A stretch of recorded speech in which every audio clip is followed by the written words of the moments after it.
नमस्कार, स्वागत है आपका। आप देख रहे हैं इंडिया बोल रहा है। मैं हूं आपके साथ विवेक शांडिल्य। दुनिया की दो बड़ी ताकतों की बात, जिनके बीच टकराव की स्थिति, तनाव की स्थिति बहुत तेजी से बढ़ती जा रही है।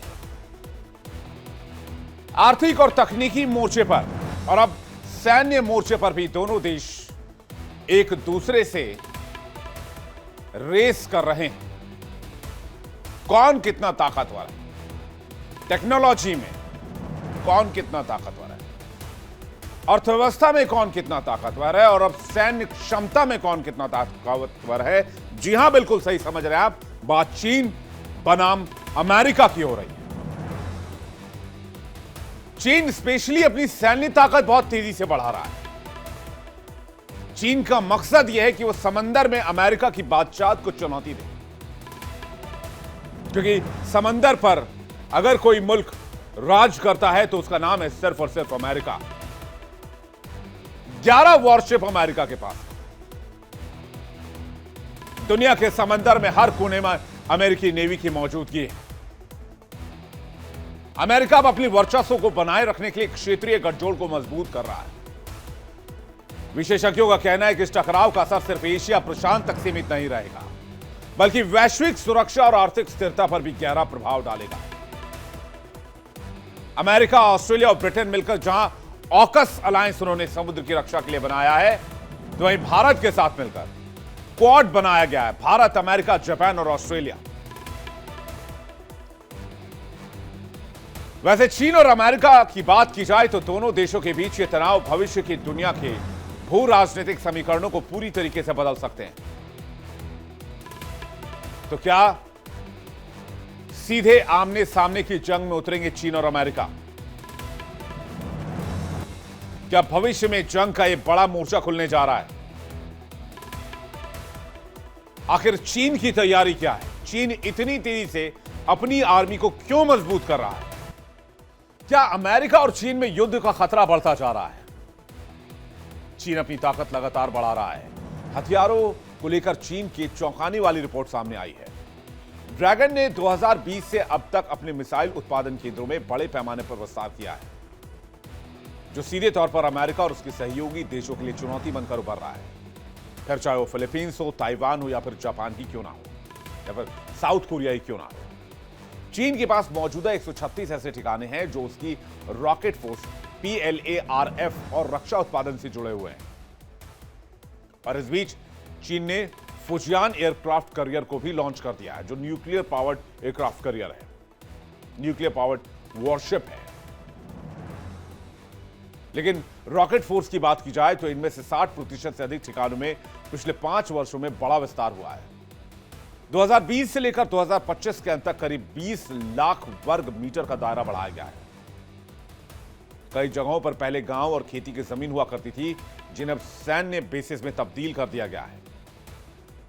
दुनिया की सबसे बड़ी टक्कर अमेरिका और चीन के बीच समंदर पर सिकंदर बनने की है। चीन लगातार अपनी नेवी की ताकत बढ़ा रहा है और अब उसने एयरक्राफ्ट करियर फुजियान लॉन्च किया है, जिसने अमेरिका तक में हड़कंप मचा दिया है। दोस्तों, चीन ने समंदर में अपनी ताकत बढ़ाने के लिए एक बड़ा दांव खेला। उसका नया एयरक्राफ्ट करियर फुजियान, इसका वजन 80,000 टन है, जो अपने आकार और ताकत में बेहद प्रभावशाली माना जाता है। इसके बाद एक और एयरक्राफ्ट करियर चीन बना रहा है, जिसका वजन 1,10,000 टन है। बहरहाल, पहले बात करते हैं फुजियान की। फुजियान पर 50 से ज्यादा अत्याधुनिक J-35 स्टेल्थ फाइटर जेट को तैनात किया गया है। ये फाइटर जेट दुश्मनों की रडार में नहीं आते हैं। साथ ही अटैक हेलीकॉप्टर, कार्गो हेलीकॉप्टर भी तैनात किए गए हैं। इसके अलावा फुजियान पर KJ-600 अर्ली वार्निंग विमान भी तैनात है, जो हवाई खतरों को पहचान कर जल्द इंफॉर्म करते हैं, जिससे चीनी नौसेना को ताकत मिल रही है। बता दें आपको, यह फुजियान कैरियर चीन की बढ़ती समुद्री महत्वाकांक्षाओं का एक बड़ा माइलस्टोन है और अमेरिका की समुद्री पकड़ पर एक जबरदस्त चोट है। और अमेरिका के अलायंस, जो क्षेत्रीय ताकत है, उनके लिए एक बड़ी चुनौती है। जब बात समंदर की ताकत की होती है तो अमेरिका और चीन के बीच कड़ी टक्कर देखने को मिलती है। वैसे एयरक्राफ्ट करियर के मामले में अमेरिका भी बहुत आगे है। अमेरिका के पास 11 एयरक्राफ्ट करियर है, चीन के पास 3 है। युद्धपोत में अमेरिका पीछे है। युद्धपोत में अमेरिका 325 की संख्या पर है, चीन 380 तक पहुंच गया है।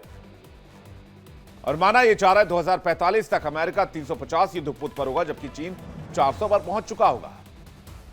सबमरीन्स की बात की जाए तो अमेरिका 68 सबमरीन बना चुका है, जबकि चीन के पास 78 सबमरीन्स हैं। और जब हम अमेरिका और चीन के बीच सैन्य ताकत की बात करते हैं तो आंकड़े बताते हैं कि मुकाबला हर क्षेत्र में बेहद कड़ा है। एयरक्राफ्ट करियर को छोड़ दिया जाए तो चीन हर मामले में अमेरिका से आगे निकल चुका है। सबसे पहले सैनिकों की संख्या की बात। चीन के पास करीब 20,35,000 सैनिक हैं। अमेरिका के पास 13,28,000। यानी फुट सोल्जर्स के मामले में चीन काफी आगे है। हवाई ताकत में अमेरिका बेहतर स्थिति में है। अमेरिका के पास 1,790 फाइटर एयरक्राफ्ट है, जबकि चीन के पास 1,212। खासतौर पर डेडिकेटेड अटैक एयरक्राफ्ट में अमेरिका के पास 889 की संख्या है, जबकि चीन के पास महज 371 है। ट्रांसपोर्ट एयरक्राफ्ट में भी अमेरिका के 918 हैं, वहीं चीन के पास 289 है। हेलीकॉप्टर की संख्या अमेरिका के पास 5,843 की संख्या है, जबकि चीन के पास 913 है। अटैक हेलीकॉप्टर चीन अमेरिका के पास 1,002 हैं, चीन के पास 281 हैं। बात टैंकों की आती है तो चीन के पास 6,800 टैंक हैं और अमेरिका के पास 4,640 टैंक हैं। नौसेना की ताकत जहां बात की जाए तो चीन के 754 जहाज हैं, वहीं अमेरिका के 440 जहाज हैं। पनडुब्बियों की बात की जाए तो अमेरिका के पास 70 हैं, चीन के पास 61 हैं। कुल मिलाकर अगर नेवी के मामले में देखा जाए, जहां पर अमेरिका को टक्कर देने वाला या अमेरिका का सानी कोई दूसरा मुल्क नहीं है, वहां पर चीन ने धीरे धीरे अमेरिका की बराबरी हासिल कर ली है। लेकिन अमेरिका की तकनीक और हवाई श्रेष्ठता इस मुकाबले को बदल देती है। लेकिन ये इंपॉर्टेंट तब होता जब चीन और अमेरिका के बॉर्डर्स लगते हैं। मुकाबला तो पानी में होना है और यह मुकाबला आने वाले दशकों में वैश्विक सुरक्षा के लिहाज से निर्णायक बन जाएगा, जहां अमेरिका और चीन की टक्कर समंदर में होगी और ऑस्ट्रेलिया भी चीन को घेरने में अपनी अहम भूमिका निभा रहा है। ऑकस और क्वाड समूह और अन्य रणनीतिक साझेदारों के जरिए ऑस्ट्रेलिया चीन की विस्तारवादी नीति पर कड़ी नजर रखे हुए है। लेकिन चीन का फुजियान एयरक्राफ्ट करियर, उसकी बड़ी संख्या में पनडुब्बी और युद्धपोत और साथ ही 50 से अधिक स्टेल्थ फाइटर जेट पानी में उसका दबदबा बढ़ा रहे हैं और साथ ही अमेरिका की धड़कन भी बढ़ा रहे हैं। तो क्या अमेरिका की बराबरी कर लेने के बाद चीन और अमेरिका में जंग के हालात बन जाएंगे? क्या ताइवान और फिलीपींस के नाम पर जंग का एक और नया मोर्चा खुलने जा रहा है? हमारे साथ बातचीत करने के लिए ब्रिगेडियर शारदेंदु रक्षा विशेषज्ञ इस वक्त हमारे साथ जुड़ रहे हैं। मेजर आशीष चतुर्वेदी रक्षा विशेषज्ञ इस वक्त हमारे साथ जुड़ रहे हैं। प्रोफेसर स्वर्ण सिंह हमारे साथ जुड़ रहे हैं school of international studies JNU से। आपका बहुत स्वागत है। डॉक्टर धीरज कौल भू राजनीतिक विशेषज्ञ और अभिषेक खरे विदेश मामलों के जानकार, आप सभी मेहमानों का बहुत बहुत स्वागत है और दर्शकों आपका भी एक बार फिर से तहे दिल से स्वागत करते हैं। पहला सवाल मैं स्वर्ण सिंह जी से लूं कि जिस हिसाब से चाइना समंदर में अपनी ताकत बढ़ा रहा है, सिर्फ एयरक्राफ्ट करियर को छोड़ दिया जाए तो हर मामले में चीन अमेरिका से आगे निकल चुका है और आज की तारीख में अगर चाइना ताइवान को लेकर आगे बढ़ता है तो अमेरिका जरूर ताइवान को बचाने के लिए आएगा, लेकिन पानी में यह मुकाबला कहीं विश्वयुद्ध या महाजंग की तरफ ना चला जाए। स्वर्ण सिंह जी, आप कैसे देख रहे हैं इस पूरे मामले को? मैं चाहूंगा विस्तार से जरा आप इस पर रोशनी डालें। पहली बात तो ये कि ये पहले कई बार देखा जा चुका है। 1995 से लेकर 3 बार कम से कम ये देखा जा चुका है कि जब भी आपने कहा ताइवान को बचाने आएगा अमेरिका, तो ऐसा जमीन पर नजर नहीं आया है। बार बार चीन जो है वो अपना सेना का पूरा प्रभाव प्रदर्शित करता है, एक तरह से ब्लॉकेड लगा देता है उस एरिया में। अमेरिका इस तरह का भरोसा हमेशा दिलाता है। वो 2 बड़े कानून भी अमेरिका में बन चुके हैं 1978 में एक ताइवान रिलेशंस एक्ट बना था और 2021 में ताइवान पॉलिसी एक्ट बना था, जिसमें कहा गया है कि अमेरिका ताइवान की सुरक्षा की एक तरह से गारंटी देता है। पर सच्चाई ये है कि अमेरिका केवल हथियार मुहैया कराने की एक तरह से गारंटी उसमें देता है।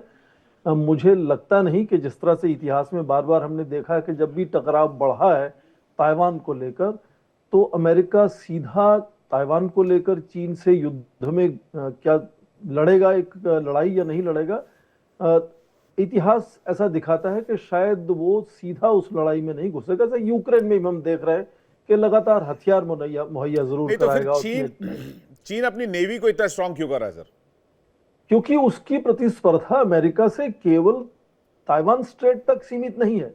वो तो पूरी दुनिया में आप देखें, चाहे वो पैसिफिक ओशन हो, प्रशांत सागर हो या हिंद महासागर हो, सभी जगह पूरे विश्व में अपनी प्रभाव बनाना चाहता है। आप देखें अभी हिंद प्रशांत सागरों में दोनों में उसकी बहुत ज्यादा एक तरह से पहचान है। हमेशा से उसके पोत दिखते हैं। अब वो जिबौती में एक अपना नौसेना के लिए अड्डा भी बना चुका है। तो पूरे विश्व पर उसका ध्यान है और उस नजरिए से आप ये देखें कि दो चीजें उसके पीछे जरूरी हैं जो उसकी ताकत है। पहली तो ये कि आज चीन अमेरिका को सिविल शिप बिल्डिंग में बहुत पीछे छोड़ चुका है। आज वो विश्व का सबसे बड़ा शिप बिल्डिंग नेशन है।